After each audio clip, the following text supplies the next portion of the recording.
Good morning. आज आपका module जो है वो 6 है। मॉड्यूल 6 पढ़ाया जाएगा जिसका नाम है ट्रांसमिशन एंड डिस्ट्रीब्यूशन सिस्टम। ये आपका इलेक्ट्रीशियन द्वितीय वर्ष के सिलेबस के अंतर्गत आता है।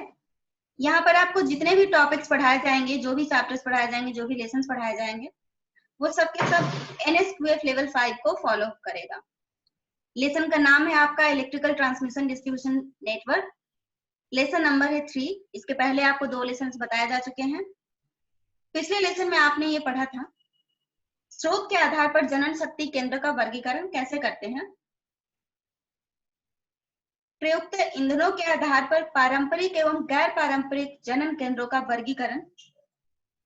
पारंपरिक एवं गैर पारंपरिक जनन केंद्रों का विभिन्न आधारों पर तुलना। आज हम लोग पढ़ेंगे संचरण एवं वितरण प्रणाली का वोल्टता के आधार पर वर्गीकरण। संचरण एवं वितरण प्रणाली का संरचना के आधार पर वर्गीकरण। धारा की प्रकृति के आधार पर संचरण एवं वितरण प्रणाली का वर्गीकरण। AC एवं DC संचरण। ग्राफ के माध्यम से HVAC एवं HVDC चिरोपरि संचरण लाइनों के स्टेशन मूल्य वर्सेस संचरण की लंबाई के आधार पर तुलना। और लास्ट टॉपिक हमारा होगा ग्राफ के माध्यम से 1200 मेगावाट HVAC एवं HVDC चिरोपरि संचरण लाइनों में होने वाले हानि की तुलना। इसके बाद आप एक और टॉपिक पढ़ोगे AC एवं DC संचरण की तुलना विभिन्न आधारों पर। तो चलिए हम लोग सबसे पहले स्टार्ट करते हैं पहले टॉपिक से, संचरण एवं वितरण प्रणाली का वोल्टता के आधार पर वर्गीकरण।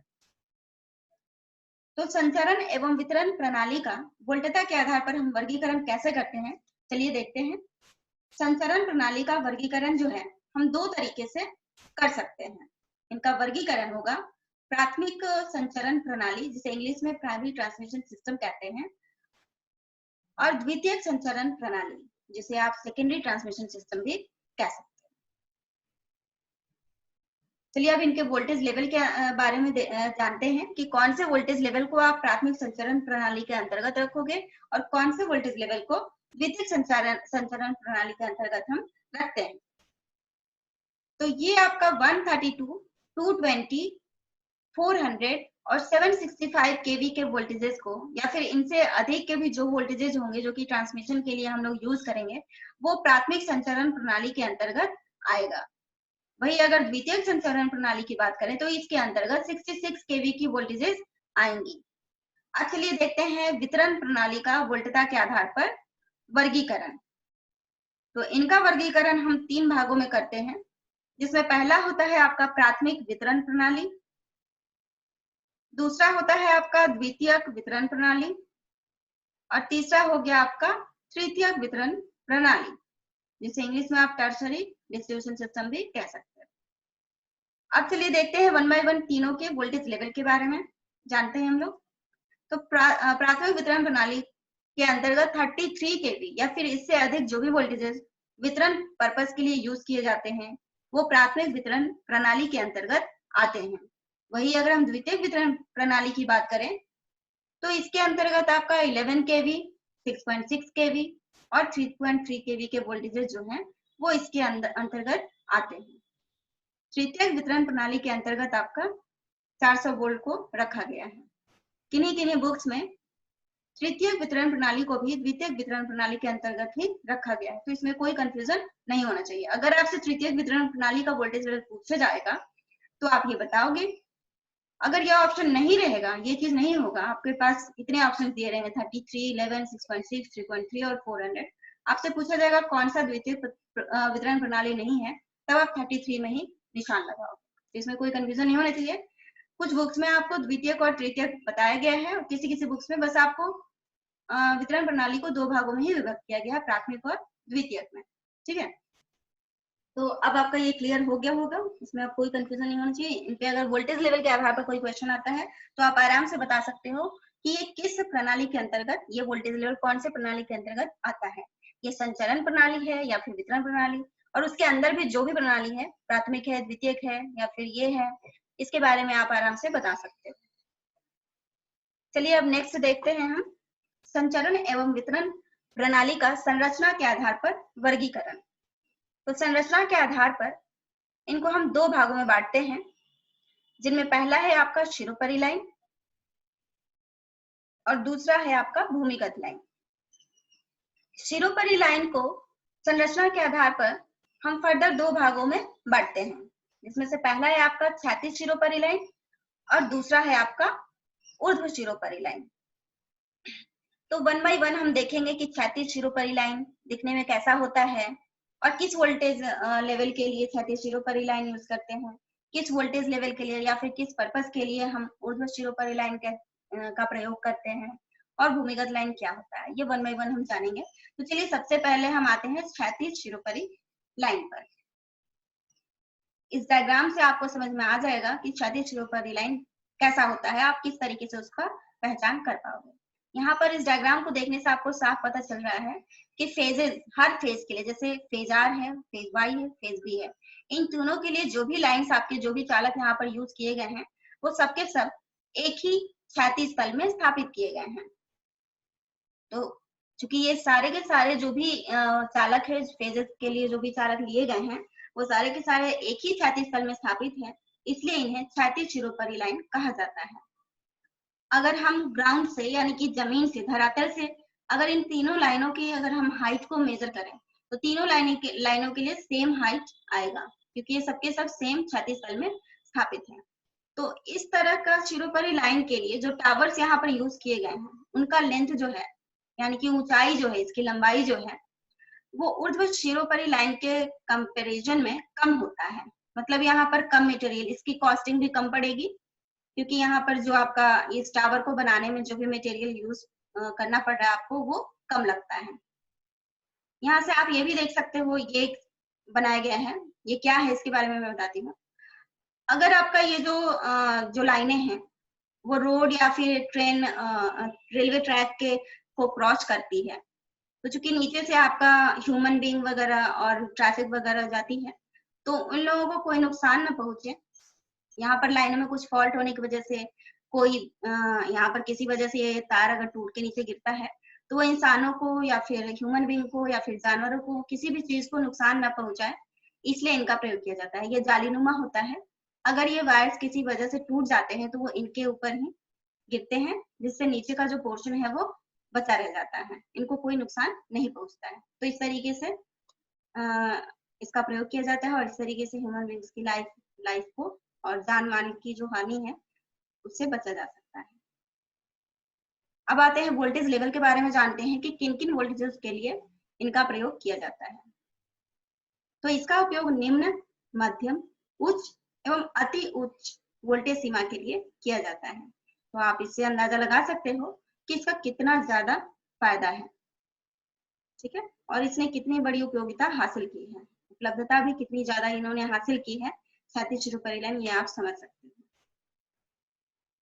क्योंकि ये हर वोल्टेज लेवल के लिए उसका प्रयोग आप कर सकते हो, निम्न से लेकर के अति उच्च वोल्टेज सीमा के लिए भी आप इसका प्रयोग कर सकते हो। यहाँ पर टावर्स के लिए जो मटेरियल यूज किया जाता है वो भी आपका कम लगता है, ठीक है, तो इस तरह से इसकी कॉस्टिंग भी कम हो जाती है। तो इसके बहुत सारे लाभ हो गए।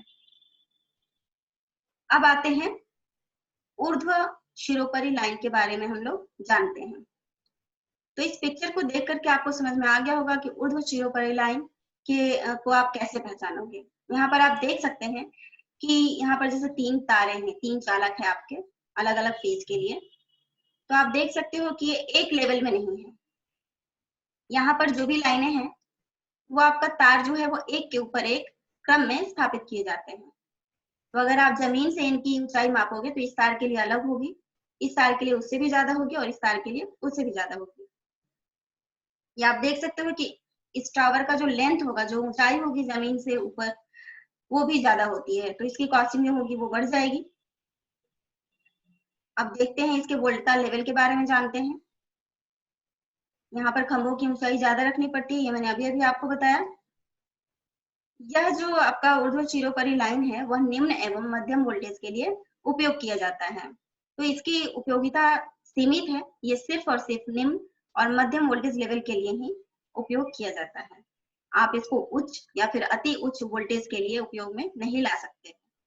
ठीक है, तो मेरे ख्याल से अब आप अगर कहीं पे भी शिरोपरी लाइन को देखते हो तो आप उसको क्लासिफाई कर सकते हो, उसको आप पहचान सकते हो कि कौन सा लाइन ऊर्ध्व शिरोपरी लाइन है और कौन सा लाइन आपका क्षैतिज शिरोपरी लाइन है। अब चलिए आते हैं केबल के बारे में जानते हैं। जो भूमिगत लाइन होती है उनको हम केबल भी कहते हैं। इस डायग्राम को देख करके आपको समझ में आ गया होगा कि इससे आप पहले से ही भलीभांति परिचित हैं कि भूमिगत लाइन की पहचान कैसे करते हैं। ये भूमिगत यानी कि भूमि के अंदर, इसे भूमि के अंदर ही बिछाया जाता है, देख सकते हैं आप, इसकी वायरिंग भूमि के अंदर ही की जाती है। इसके अंदर का जो भी आपका इंटरनल जो कंस्ट्रक्शन है उसके बारे में आपको केबल से चैप्टर होगा, केबल चैप्टर का क्लास होगा, उसमें आपको इंटरनल स्ट्रक्चर के बारे में डिटेल से बताया जाएगा। इसका उपयोग मुख्य तौर पर उद्योगशाला में होता है। इसके अलावा इसका उपयोग वैसे एरिया में, वैसे क्षेत्र में होता है जो कि हाईली पॉपुलेटेड हो, डेंसली पॉपुलेटेड हो, वहां पर पॉपुलेशन बहुत ज्यादा होती है, तो वहां पर इतनी जगह नहीं होती है कि पोल्स या फिर टावर के स्ट्रक्चर आप खड़े कर सकें और इस तरीके से तारों को आप बिछा सकें। इसके अलावा इसका एक राइट ऑफ वे होता है जिसको फॉलो करना होता है। राइट ऑफ वे ऐसा होता है, राइट ऑफ वे से ये समझिए कि ये अगर इस तरह की कंस्ट्रक्शन आपने खड़ा किया है तो इसके चारों तरफ एक डिस्टेंस होता है, उसको आपको खाली छोड़ना पड़ता है, उसमें आप कोई कंस्ट्रक्शन नहीं कर सकते, ना ही कोई पेड़ लगा सकते हो, कुछ भी नहीं कर सकते, तो वो होता है राइट ऑफ वे। उतना रास्ता आपको छोड़ना पड़ता है, तो डेंसली पॉपुलेटेड एरियाज में उतना जगह मिल पाना मुश्किल होता है, तो वहां पर भूमिगत लाइन की व्यवस्था की जाती है। यह प्रायः 11 kV वोल्टेज तक इसका प्रयोग आप कर सकते हो। 11 kV तक के वोल्टेजेस के लिए आप केबल्स को आप बिछा सकते हो। इसका जो अनुरक्षण व्यय होता है वो नगण्य होता है। अगर इसमें कहीं पे भी कोई फॉल्ट आ जाता है तो पूरा का पूरा केबल बदलना पड़ता है, तो ये इसका बहुत बड़ा ड्रॉबैक है। इसके लाभ भी बहुत अच्छे होते हैं, लाभ तो बहुत ज्यादा है। आप देख सकते हैं कि अनुरक्षण व्यय इसका नगण्य होता है।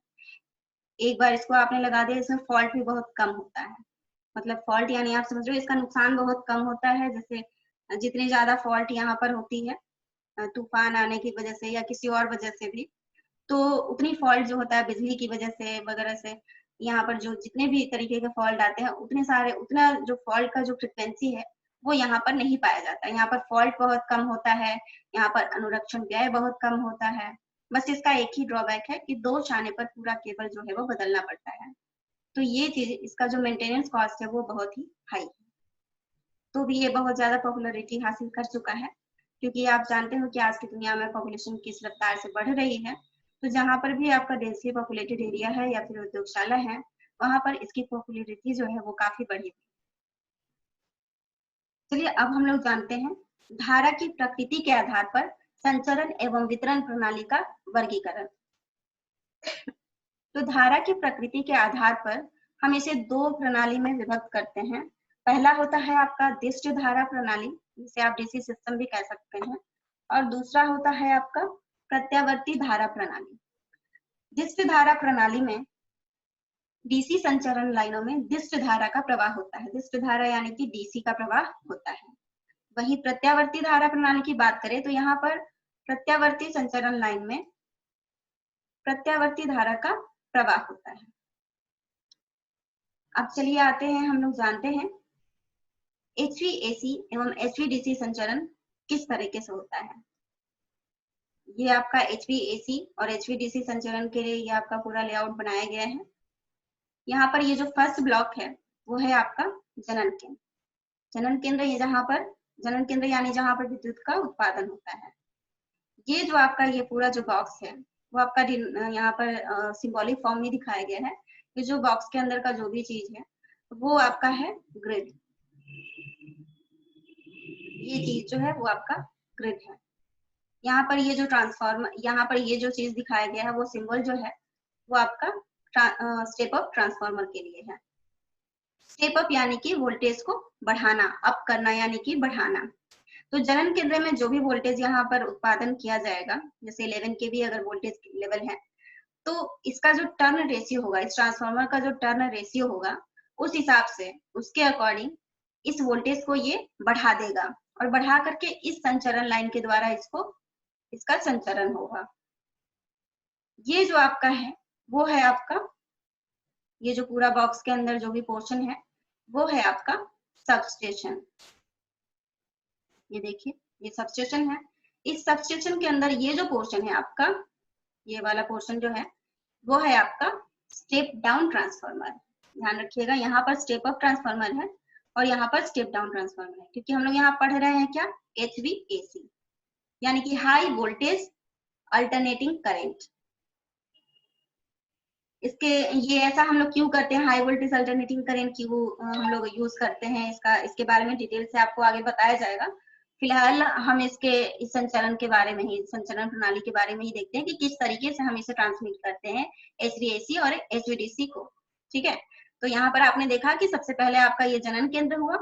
जनन केंद्र से जो भी वोल्टेज आपका उत्पादित हुआ वो स्टेप अप ट्रांसफार्मर के माध्यम से स्टेप अप किया गया और इस ट्रांसमिशन लाइन में फेड किया गया। जब ये सबस्टेशन में पहुंचता है तो स्टेप डाउन ट्रांसफार्मर के माध्यम से इस वोल्टेज को डाउन किया जाता है और तब जाकर के इसे वितरण प्रणाली के द्वारा डिफरेंट दूसरे छोटे सबस्टेशन में या फिर उपभोक्ताओं के बीच डिस्ट्रीब्यूट किया जाता है, यानी कि वितरित किया जाता है। वही अगर HVDC की बात करें तो यहाँ पर सेम जैसे HVAC में था, ये आपका जनन केंद्र है। ये जो आपका पोर्शन है वो है आपका, ये भी आपका ग्रिड कहलाएगा। ग्रिड के अंदर ये जो आपका सिंबल है, जैसा कि पहले आपका यूज किया गया था, ये आपका स्टेप अप ट्रांसफार्मर है। यहाँ पर एक एक्स्ट्रा ये आपका इक्विपमेंट दिया गया है, ये है आपका इन्वर्टर। ठीक है, यहाँ पर ये एक एक्स्ट्रा चीज यूज करते हैं, क्यों करते हैं ये मैं आगे बताऊंगी, बता रही हूँ, अभी बता देती हूँ मैं। यहाँ पर जनन केंद्र से आपने जो भी वोल्टेज उत्पादन किया वो स्टेप अप ट्रांसफार्मर के द्वारा हाई वोल्टेज में चेंज कर दिया गया। यहाँ पर जो जनन केंद्र में उत्पादित होता है वो आपका AC होता है। ठीक है, ये चूंकि आप जानते हो कि ट्रांसफार्मर में हमेशा AC वोल्टेज ही फेड करते हैं और जनन केंद्र से आपका AC आपका उत्पादित हुआ। सिर्फ अगर सोलर प्लेट की बात करें, सौर ऊर्जा की बात करें, उसके अलावा सभी जितने भी जनन केंद्र हैं वो आपका AC ही उत्पादन करता है। तो वो आपका ट्रांसफार्मर के माध्यम से हाई आपका इस वोल्टेज को, जनन केंद्र में जो भी वोल्टेज उत्पादित हुआ है उसको स्टेप अप किया गया, तो आपका यहाँ पर मिला है HVAC। इस वाले पोर्शन में आपको HVAC मिलेगा, वो इन्वर्टर को दिया गया। यहाँ पर सिंबल्स आप देख रहे हो, यहाँ पर एक अल्टरनेटिंग का ये सिंबल दिया गया है और ये प्लस माइनस है। ये आपका शो करता है AC को। AC, ये इन्वर्टर का काम है AC को DC में चेंज कर देना। आप जानते हो कि DC में दो पोलरिटी होते हैं, एक धनात्मक होता है, एक आपका ऋणात्मक होता है। तो वही यहाँ पर सिंबल के माध्यम से इन्वर्टर को इसी तरीके से दिखाते हैं। सबसे पहले यहाँ पर आप अल्टरनेटिंग का ये सिंबल यूज करोगे, उसके बाद ये DC के लिए ये वाला सिंबल आप यूज करोगे। ठीक है, शुरुआत से बताती हूँ मैं। जनन केंद्र से जो भी वोल्टेज आपका उत्पादित हुआ वो स्टेप अप ट्रांसफार्मर के द्वारा हाई वोल्टेज AC में यहाँ तक आपका आया, इन्वर्टर के इस पोर्शन तक। यहाँ पर इन्वर्टर ने क्या किया, इस HVAC को HVDC में कन्वर्ट कर दिया। आप जानते हो कि HVDC के लिए दो तारों की आवश्यकता होगी, एक जो कि एक धनात्मक तार होगा, दूसरा आपका ऋणात्मक होगा। तो वही चीज यहाँ पर दिखाया गया है, दो कंडक्टर यहाँ पर दिखाए गए हैं। तो यहाँ से आपका जो है HVDC जो है वो सप्लाई जा रहा है यहाँ तक। ठीक है, अब ये पोर्शन देखिए, ये जो आपका पूरा पोर्शन है, ये जो आपका पूरा पोर्शन है ये आपका कहलाएगा, इस पोर्शन को आप सबस्टेशन कहोगे।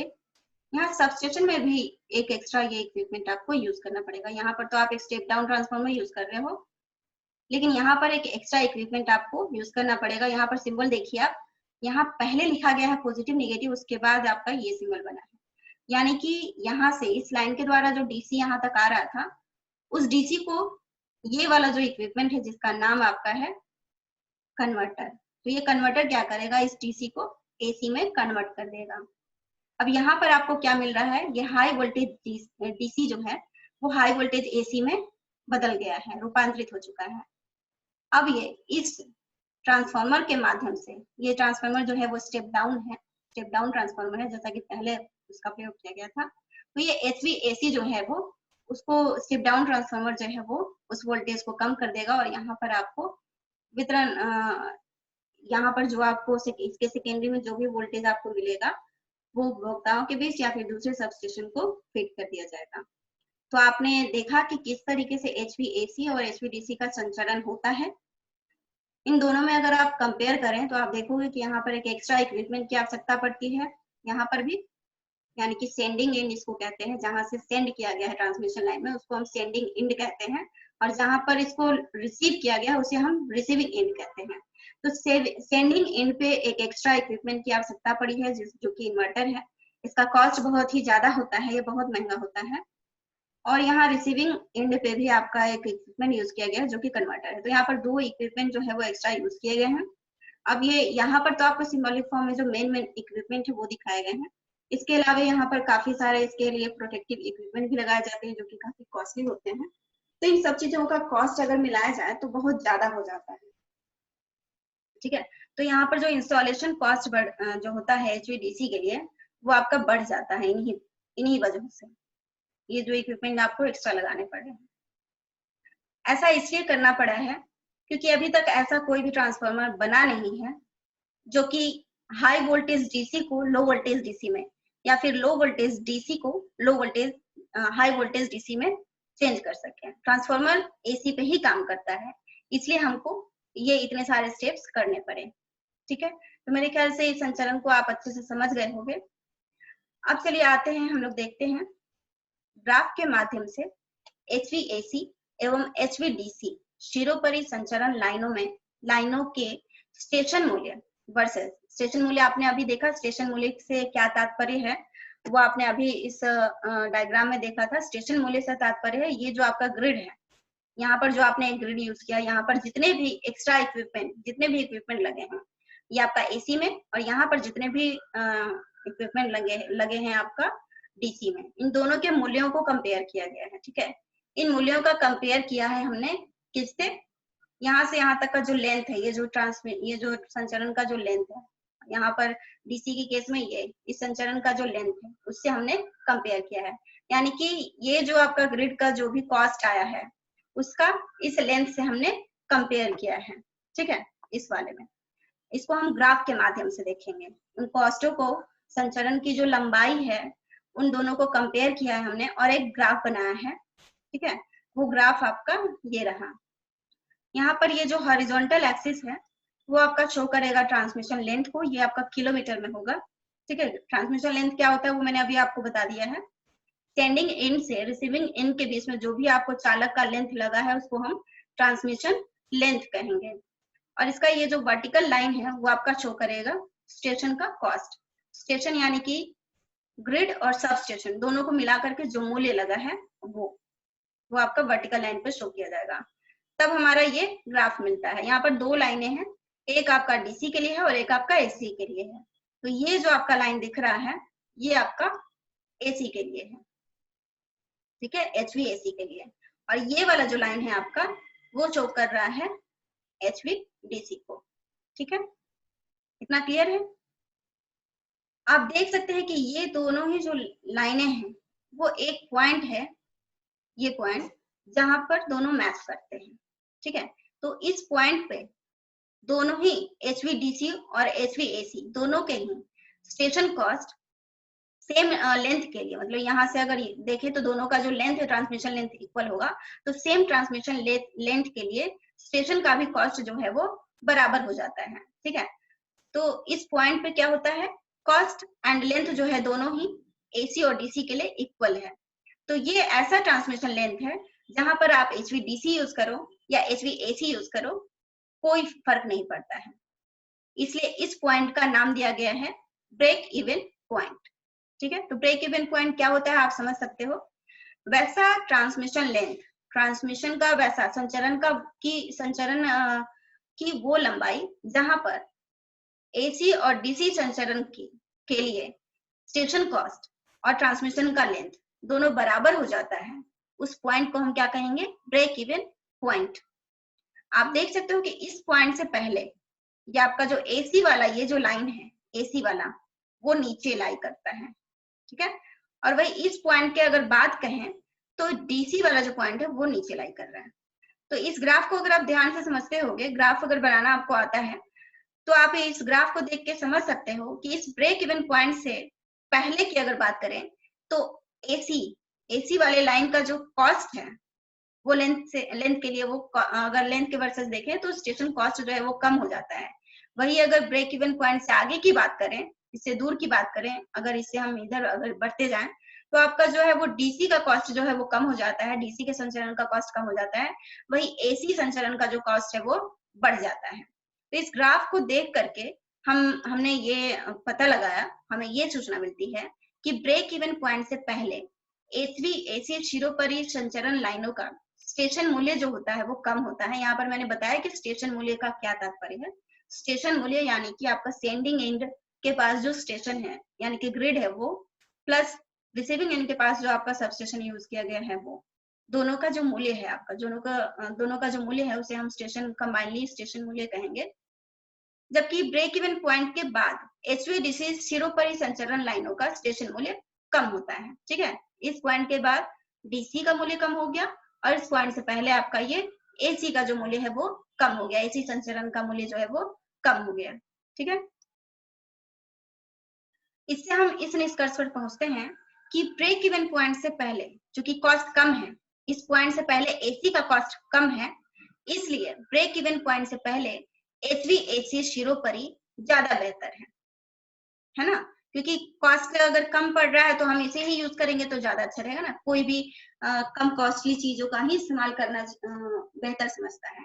तो इस ब्रेक इवन पॉइंट से पहले की अगर हम बात करें तो एचवीएसी जो है वो कम कॉस्टली पड़ता है, इसलिए ये ज्यादा बेहतर है। वही अगर हम ब्रेक इवन पॉइंट के बाद की बात करें तो उसके बाद एचवीडीसी शिरोपरि लाइन जो है, इस पॉइंट के बाद जो है वो एचवीडीसी शिरोपरि लाइन जो है वो ज्यादा बेहतर है, क्योंकि इसकी कॉस्ट जो है वो एसी की तुलना में कम है। चलिए अब आते हैं और जानते हैं कि ब्रेक इवन पॉइंट जो है वो डिफरेंट ये ओवरहेड लाइनों के लिए क्या है। ठीक है, तो ओवरहेड लाइनों के लिए जो है ब्रेक इवन जो दूरी है वह 600 किलोमीटर है।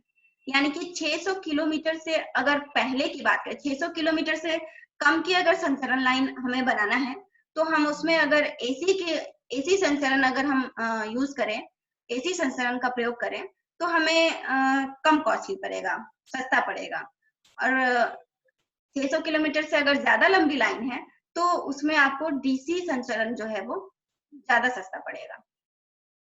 अगर हम पनडुब्बी लाइनों के लिए बात करें, यानी कि जो समुद्र तल के नीचे हैं, तो उनके लिए ब्रेक इवन पॉइंट जो है वो काफी कम हो जाता है, 600 से सीधे 50 किलोमीटर। यानी कि 50 किलोमीटर से कम की अगर लाइनें होंगी जहां पर हमें संचरण करना है तो एसी का संचरण करें तो ज्यादा बेहतर होगा।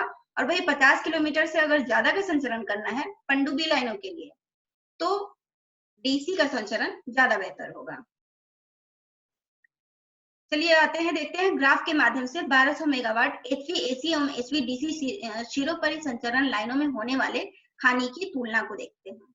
इसके लिए भी हमने एक ग्राफ बनाया है जो कि सिमिलर, पहले वाले ग्राफ के ही सिमिलर है। ये आपका ग्राफ है, इसमें आपका जो हॉरिजॉन्टल लाइन है वो संचरण लाइन की लंबाई ही बताएगा और यहाँ पर जो वर्टिकल लाइन है वो आपका हानि दर्शाता है। ये जो आपका लाइन है, ये वाली जो लाइन है वो आपका एसी है। वही अगर ये वाली लाइन की बात करें तो ये आपका डीसी संचरण को शो करता है।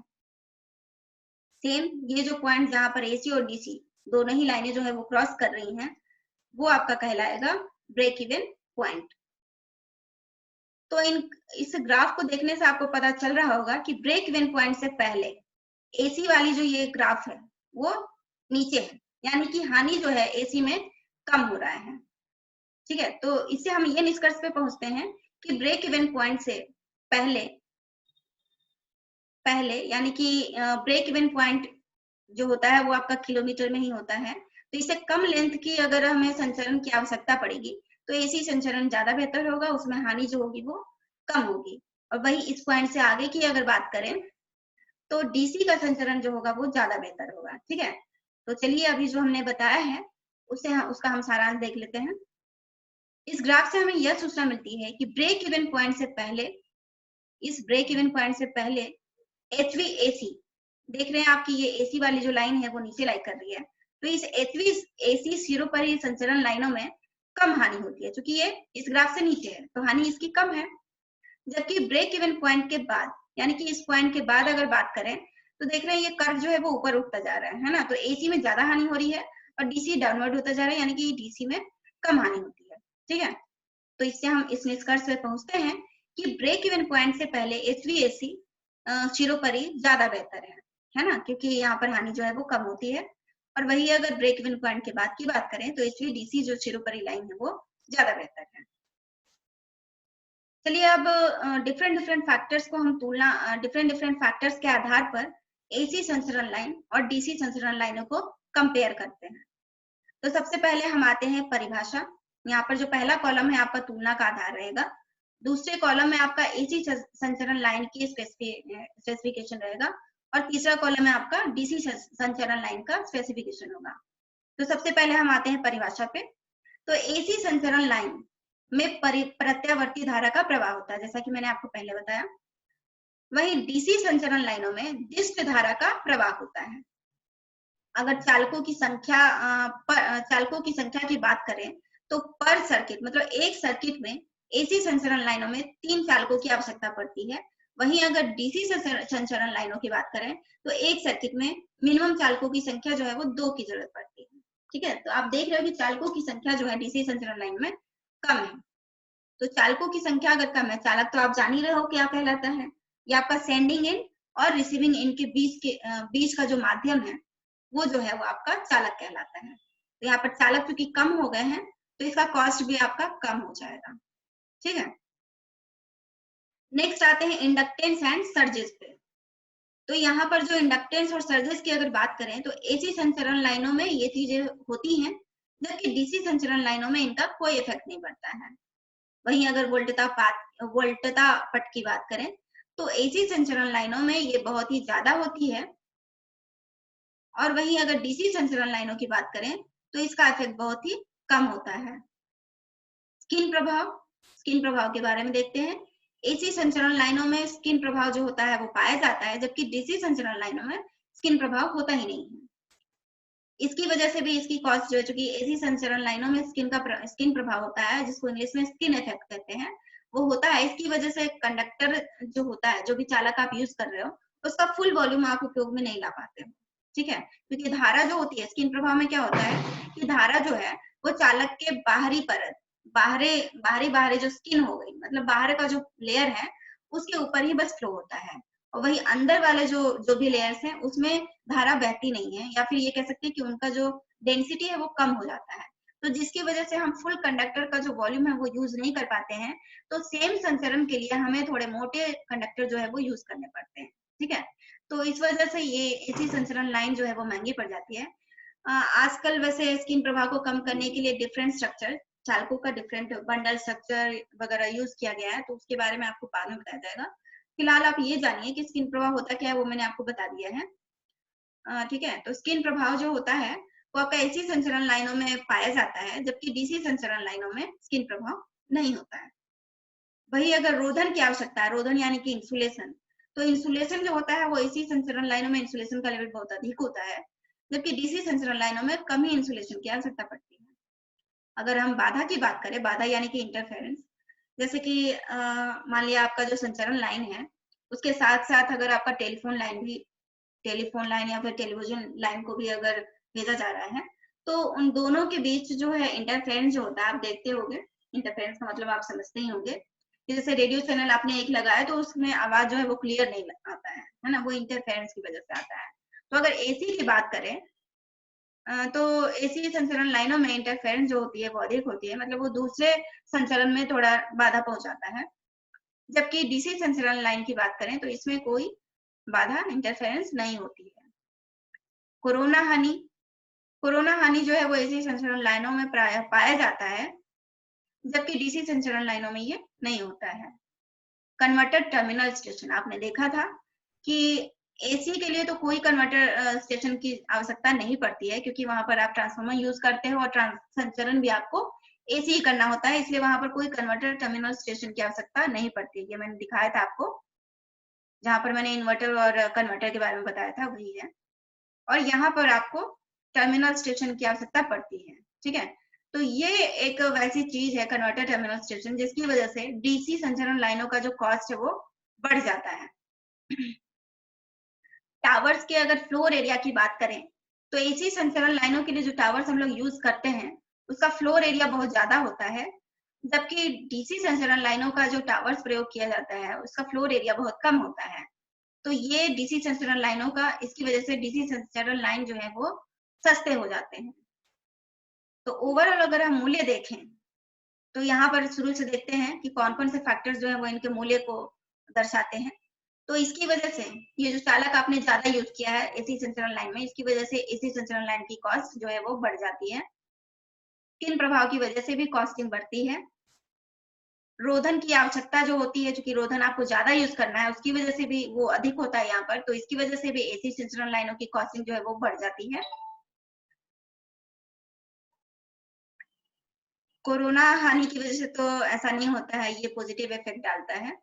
कॉस्ट कॉस्ट के ऊपर इसका अभी उस तरह से इफेक्ट आप नहीं बता सकते हो। वहीं अगर कन्वर्टर टर्मिनल स्टेशन की बात करें तो ये जो है वो डीसी की जो संचरण लाइनों के कॉस्ट जो होता है वो बढ़ाने में सहायक होता है। तो आप बहुत सारे यहाँ पर जितने भी फैक्टर्स आप देख रहे हो वो मैक्सिमम जो फैक्टर्स हैं वो डीसी संचरण लाइनों के लिए पॉजिटिव है ना। यहाँ पर चालकों की संख्या भी कम होती है, इंडक्टेंस और सर्जेस भी कम होते हैं, नहीं होता है, वोल्टता पात भी कम होता है, स्किन प्रभाव भी नहीं होता है, रोधन की आवश्यकता भी कम पड़ती है, बाधाएं यानी कि इंटरफेरेंस भी यहाँ पर नहीं होता है, कोरोना भी नहीं होता है, यानी कि बहुत सारे जो फैक्टर्स है वो आपके पॉजिटिव है, सब कुछ बहुत सही है, बस एक फैक्टर को छोड़कर, कन्वर्टर टर्मिनल स्टेशन। ठीक है, तो इन सारे फैक्टर्स को जब हम कंपेयर करते हैं, इतने सारे फैक्टर्स और इस फैक्टर को, तब हम पाते हैं कि ब्रेक इवन पॉइंट, जैसा कि मैंने आपको पहले बताया था कि ब्रेक इवन पॉइंट से पहले डीसी संचरण लाइनें जो है वो बेहतर नहीं है, एसी संचरण लाइन जो है वो ज्यादा बेहतर है। वही ब्रेक इवन पॉइंट के बाद डीसी संचरण लाइन जो है वो ज्यादा बेहतर है। ठीक है, अगर हम मरम्मत एवं देख रेख की बात करें तो एसी संचरण लाइनों की जो मरम्मत है वो काफी आसान होती है और ये सस्ता भी होता है, जबकि डीसी संचरण लाइन की बात करें तो ये काफी मुश्किल होता है और महंगा होता है। तो आज के लिए बस इतना ही। आज आपने जाना कि डिफरेंट डिफरेंट आधारों पर किस तरीके से आप एसी और डीसी संचरण लाइनों को वर्गीकृत करोगे, उसके बारे में आपने जाना, और उनका एसी संचरण लाइन और डीसी संचरण लाइन के की जो आपने तुलना की है डिफरेंट डिफरेंट आधारों को मान करके।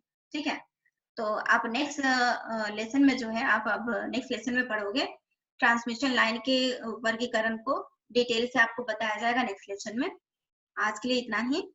अगर आपको ये वीडियो अच्छा लगा हो तो आप इसे लाइक कीजिए, शेयर कीजिए, क्योंकि ये वीडियो आपको हिंदी में बनाया गया है और हिंदी में वीडियोस वगैरह और कंटेंट वगैरह जल्दी मिलते नहीं है।